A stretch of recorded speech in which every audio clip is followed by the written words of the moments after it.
तो सीएम किसान योजना को लेकिन सरकार तरफ आसला गोटे नुआ अपडेट एटा बहुत गुरुत्वपूर्ण अटे कहीं अपडेट टी जो नुआ चाषी भाई भौणी माने अछंती से माने लाभ पाई परिबे।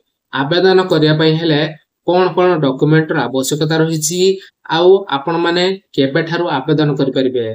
तो चलंतु संपूर्ण अपडेट कोन रहिछि आज हम वीडियो माध्यम रे जानबा। तो स्किप करिवे नाही शेष पर्यंत देखिबे कोन कोन डॉक्यूमेंट आगु अछि मु कहिबी आउ केबे ठारू आपण माने आवेदन करिवे यार शेष तारीख केबे पर्यंत अछि। तो चलंतु से विषय रे आमे आज वीडियो माध्यम रे जानि नबा। जदि प्रथम थरो आपण माने चैनल को विजिट करचंती गोटे वीडियो को लाइक कर देबा सहित चैनल को सब्सक्राइब कर देबे आउ घंटी चिन्ह को निहाती ऑन करके जिबे काहे कि जेबे भी वीडियो मु अपलोड करबी आपण माने सर्वप्रथम पाई परबे।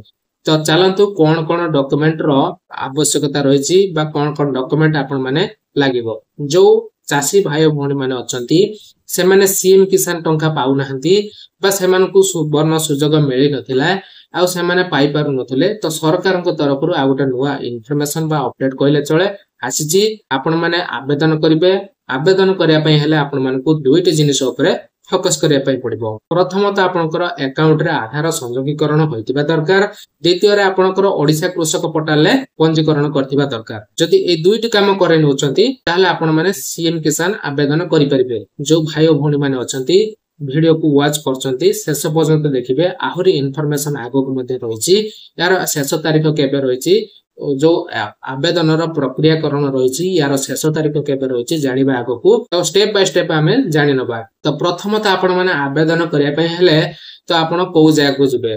तो प्रथमतः आपण माने जानि नियंतु आपण माने घरे बसी कि मध्ये आवेदन करि परिबे आउ आपण माने जनसेवा केंद्र रे आवेदन करि परिबे।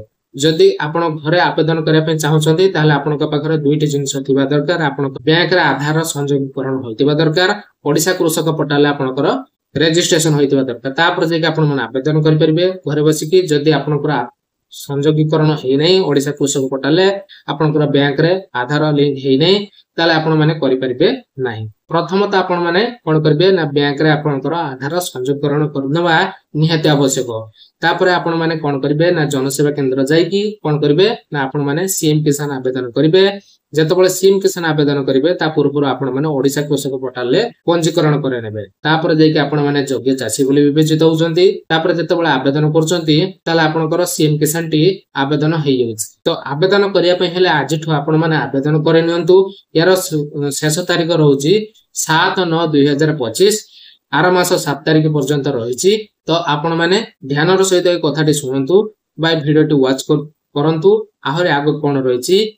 जदि अधिक सूचना पाया पे हेले आपण माने कोन करिवे ना ब्लॉक रे दिबा कृषि कार्यालय किंबा आपनकर जो हेल्पलाइन नंबर अछि कृषि समृद्धि हेल्पलाइन 155333 रे जोगाजोग करि परिबे। जदि आपण माने केवाईसी हेका करू नाहंती बा डीबीटी हेका लिंक नै आपण माने निहाती तुरंत करे नियंतु गाइस। तो आगु को अछि सीएम किसान लो टंका काहे कि ना आपण माने जानिथिबे अक्षय तृतीया रे मिलिथा बेले नुआ खाइ रे निहाती मिलिबो सीएम किसान टंका। आजि ठारो आपण माने आवेदन करे नियंतु जाय कि जनसेवा केंद्र रे कोन कोन डॉक्यूमेंट जदि आपण को पाखरे नाही से डॉक्यूमेंट को आपण माने फुलफिल करंतु आ आवेदन करे नियंतु।